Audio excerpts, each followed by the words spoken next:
So Gothamites, even though we have one more episode before that time jump episode, we finally have the synopsis, which gives us a few clues as to what is going down in that episode. So today we're going to break that down and go over a few predictions.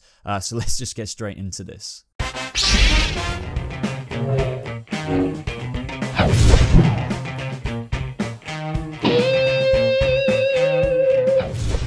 What is up, Gothamites? Welcome to a brand new Gotham video. So as you just heard in the intro, we're going to go over the synopsis for the 10-year time jump. But just before we get into that, did you just see that Joker trailer yesterday? Sorry, by the way, if you saw it uploaded a few hours before and then I had to take it down and re-upload it because of some issues with the video. But it's up now. Go check it out in the cards above. Obviously, a lot of you guys are Joker fans. I'm a huge advocate for this film. It's an Elseworld story for anyone who's kind of confused if it lines up with DCU continuity, and yeah, it just looks great. Excited to see it. Check that out in the cards above. But let's get back to business with Gotham's final episode. So as you guys know, the other day we got our first actual video footage of the 10-year time jump itself in the form of an April Fool's promotion. Not that this was April Fool's. I had quite a few people wondering that in the comment section. Is this really what Jay looks like? Because it was released on April Fool's Day. Yes, this is what it's going to look like. And it featured Jay, literally the Joker, even though he hasn't got that name yet. And he won't have that name in a 10-year time jump. But, you know, Jay is like the new name because he's no longer Jeremiah after falling in the chemical vat. That's like the best way to put this. So if you somehow missed that video, because it's doing very well for me, it's on like 95k views as of when I'm making this. I guess that's just because of the general wider population out there who are wondering about the Joker and Gotham, because as you all know, this has been one of the, you know, more fascinating things of the show in the kind of Batman fandom. Check that out, as I said, in the cards above. As I said, you've probably seen it, but I do go over it quite extensively. But Boba, get on with the video at hand, and that is, yes, the title of this episode, I believe, is called The Beginning. I like that. It's very fitting because this is the beginning. I mean, this did technically start off as a Jim Gordon kind of show, but they did, you know, kind of, you know, adapt the shape accordingly to and it evolved into like a bit of everything, Bruce Wayne, and, you know, it was always going to end kind of this way with the beginning of the Batman. And, you know, the synopsis gives us so much more than what I thought, so let's just read it out, and that is, the series flash forwards 10 years into the future, as Bruce is set to return to Gotham for the opening of the new Wayne Tower. A series of crimes leads Gordon to believe Penguin and the Riddler are up to their old tricks. However, when Bullock is framed for a murder, Gordon begins to piece together an even more sinister plot targeting the city, and a new figure emerges from the shadows to be the hero Gotham desperately needs. Now, the guest cast for this is Cameron Monaghan as Jeremiah Valeska, as we know. Yes, that is like the character, but he's going to be kind of called Jay. That's going to be like the new persona, if you will. We have Richard Kind. This is interesting as well, as Mayor Aubrey James is making a return, which is fascinating. We'll get to that. Francesca Root Dodson as Echo. Then we have J.W. Cortez as Detective Alvarez, Kelsey Griffin as Detective Harper, and Jete Lawrence, I'm sorry if I butchered that name, as another very interesting full name, Barbara Lee Gordon. So, let's start off with, you know, the actual synopsis itself. So, the flash forwards is 10 years in the future. We've known that for the longest time. As Bruce is set to return to Gotham for the opening of Wayne Tower. So this makes sense in the little teaser for the full feature 10-year time jump, you know, hype trailer that we're used to getting, like the white bands and the green chemical band trailers. We're going to get that. We saw the Wayne Tower, the new Wayne Tower. It looked kind of really cool with the Wayne logo on it. And Bruce Wayne is returning after 10 years with the opening of this. I did speculate if Wayne Manor was going to be rebuilt, that would be pretty cool, but maybe it isn't. Maybe it is going to be like in some Batman comics where Bruce just kind of chills in like a penthouse or something like that. But you'd have to think that Wayne Manor is going to come back as well. Let me know down in the comments below if you think that's going to happen. But already this is a perfect fitting storyline to come back to. Bruce has been away for 10 years. We're obviously going to see that in the end of the next episode. After Bane has been defeated one way or another, Bruce is going to leave Gotham, and in those 10 years he's going to become the freaking master of all freaking badass skills that Batman has. And you know, I can't wait for that. It would be awesome if they do a montage or something. I really hope they do, but I don't know. You know, this also gives away, by the way, a lot of people are wondering in terms of like a 1 hour or 2 hour episode. I've said that it's probably going to be an hour, and that is the case. I mean, without ads, it's, you know, your typical episode length of like, what, like 39 minutes to 43 minutes, if you will. So yeah, sorry to disappoint anyone who thought this was going to be like well over an hour. It will be like an hour on your TV with ads and stuff, but you get what I'm trying to say there. It's not going to be like a 2-hour finale. So I don't know how much they're going to fit into this, because think in terms of the example I just gave with Bruce training or something like that, just because, you know, average it down to 42 minutes, they've got to introduce Batman, Jay, all of this stuff you just saw in the synopsis, the other characters that we've had for the past 4 or 5 years, with Riddler, Penguin, and everyone else like that. They're going to have to chuck all that in there. So I think, you know, we're just maybe going to see Batman, but that has yet to remain to be seen in terms of other things behind Batman, like with his training, but we can only have our hopes up. The next part is a series of crimes lead Gordon to believe Penguin and Riddler are up to their old tricks. So this makes me very fascinated, because the words old tricks means that, oh, like they haven't been doing anything for the past 10 years. That spells out to me that Gotham in the past 10 years, not exactly has been the best place ever, because come on, hey, it's Gotham. But I'm wondering if this would be pretty crappy of Gordon to do, but you know, obviously he's got the allies and, well, he's got the villains' help. They've temporarily become allies to go up against Bane, Riddler, Penguin. We've all seen that in a tremendous amount of promos. And we see that Penguin gets his eye injury, I think in the next episode, that will lead to the monocle in the future. It'd be pretty bad if Gordon just backstabs him and arrests them, but maybe he does. Because old tricks means to me they haven't been doing what they have been usually doing in the past 5 years.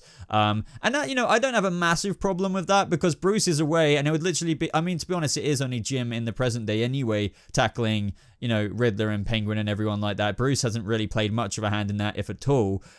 So yeah, you know, maybe they do get arrested, maybe they are sent to Blackgate, or maybe even Arkham. That'd be interesting. And now if Gordon is suspecting that Riddler and Penguin are up to old tricks, well, it's perfect timing, because the Batman is coming to Gotham, and this will start that chapter in the comics that we're all familiar with. But you know, it might not be Riddler and Penguin who are doing this, because however, when Bullock is framed for a murder, Gordon begins to piece together an even more sinister plot targeting the city. So who could be in control of this sinister plot targeting the city? Well, I think it could very much be Mr. J himself. I don't think the focus is going to be really on anyone else too much in this episode. I'm just thinking, like, obviously there's some behind the scenes photos of Riddler and Penguin. They're trying to get away at one point. It's very evident that Batman gets a hold of them or something. Jay, obviously we see that a Batarang gets in his hand from the last episode.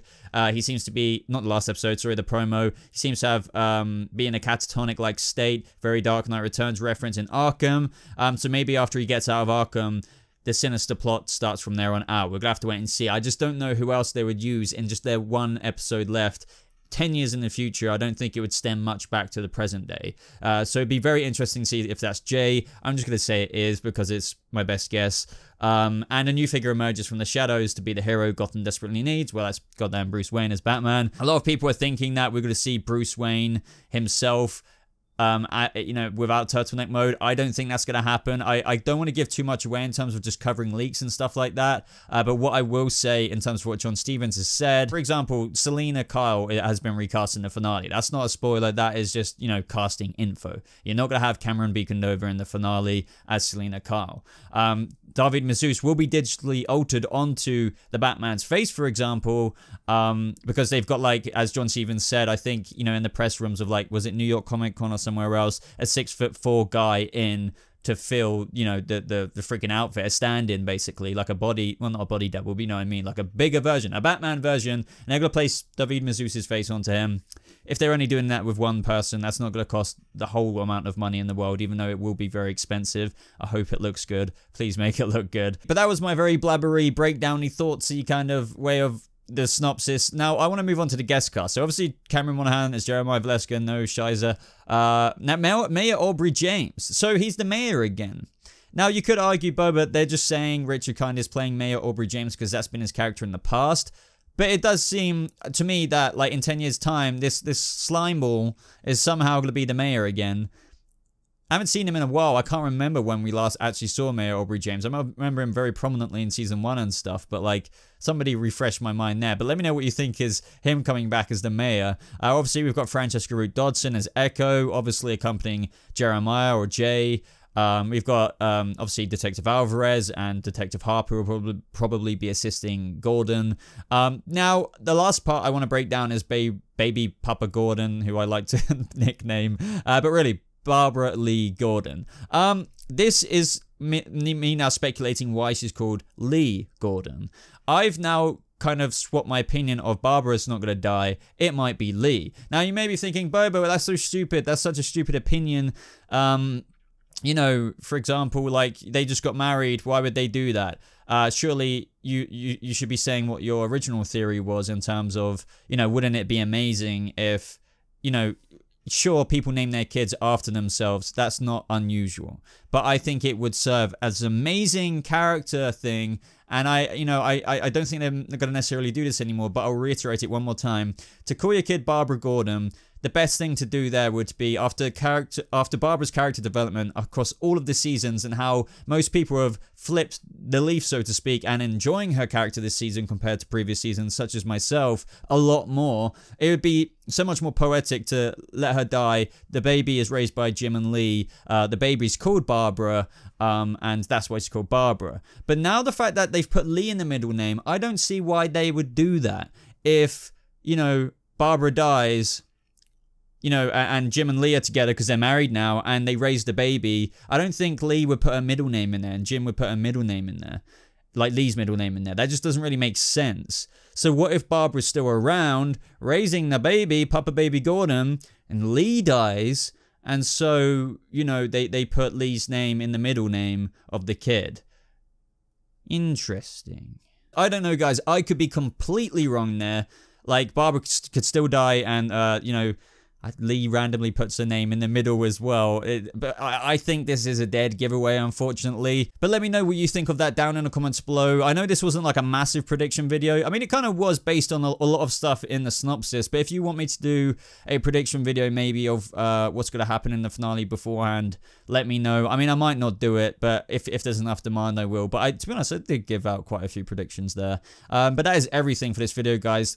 Let me know what you're excited for in this finale. As I said, we will be getting a time jump, you know, something banned trailer, hyping the crap out of this episode. Once again, as cool as they are, I will be covering it, obviously, myself. You know, Cameron Monaghan a couple years ago himself has recommended not to watch, I think it was like the Jerome season 3. I can't remember because it gives a lot away.